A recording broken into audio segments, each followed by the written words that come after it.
بسم الله الرحمن الرحیم. یو ملګری تاسو وکړو چې عموما د ماشومانو په دې تیار سټونو باندې د کارټونانو تصویران وي یا د نورو حیواناتو تصویر وي یا د نورو انسانانو مثلا د فلمي اکټرانو تصویران وي، نو داسې قسم کپړې ماشوم ته ورغوستول شرعاً جایز دي او کنه.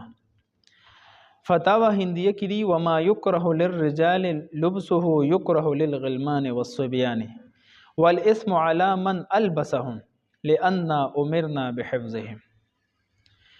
علما فرمای ماشومان اگر چې شرعاً مکلف نه دي خو لیکن دی ته داسې قسم کپړې اچول چې هغه د شریعت د اصولو او د شریعت د پرانا کې هغه خلاف سنت وي.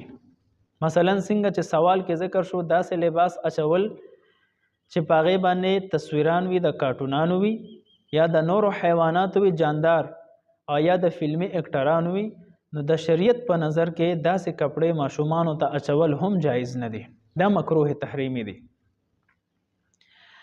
ها البته کو داسې تصویر وي چې پاغې کې مخ نه ښکاري، مثلا داسې چهره وي چې مثلا پوزه پکې نه وي، دغه رنګې خوله سترګې چې د چهرې اطلاق پې نه کیږي، نو بیا د دې گنجایش ته. یا سندري وي مثلا د اسمان یا د غر یا دغه رنګې د سمندر سندري وي غیر ذی روح اشیا سیزونو تصویر پې جوړ شوی وي، نو د دې گنجایش ته. خو چې کم جاندار دي کو هغه انسان وي او کو حیوانات وي، نو په کپړو باندې د ماشومانو داسې تصویران او داسې کپړې ور اغوستول دا شرعاً ناجایز دی، ګناه ده. اوس مسله دا ده چې شرعاً خدا مکلف نه دي، نو ګناه په چا باندې ده؟ فتاوی هندیه کې دي والاسم علی من البسهم لأننا امرنا بحفظهم.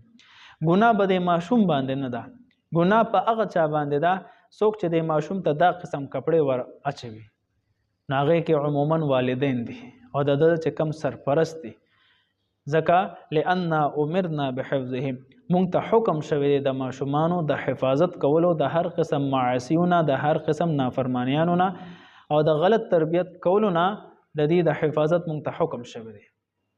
نو د شریعت پرانا کې داسې قسم کپړې ماشومانو ته اچول صحیح نه دي، بل دا د دې د تربیت زمانه ده. کو د اوس نه دی په داسې قسم لباس عادت شو، نو مستقبل کې به هم د خلاف سنت لباس خپل شعار وګرځي. بهتره دا ده چې د شریعت پرانا کې د اسلامی اصول مطابق د سنت مطابق لباس ماشوم ته در ورکوټیوالی نه ورواچول شي چې دا څومره غټیږي چې د مسنون لباس سره مینا او محبت پیدا شي او مستقبل کې دا خپل شعار وګرځي. السلام.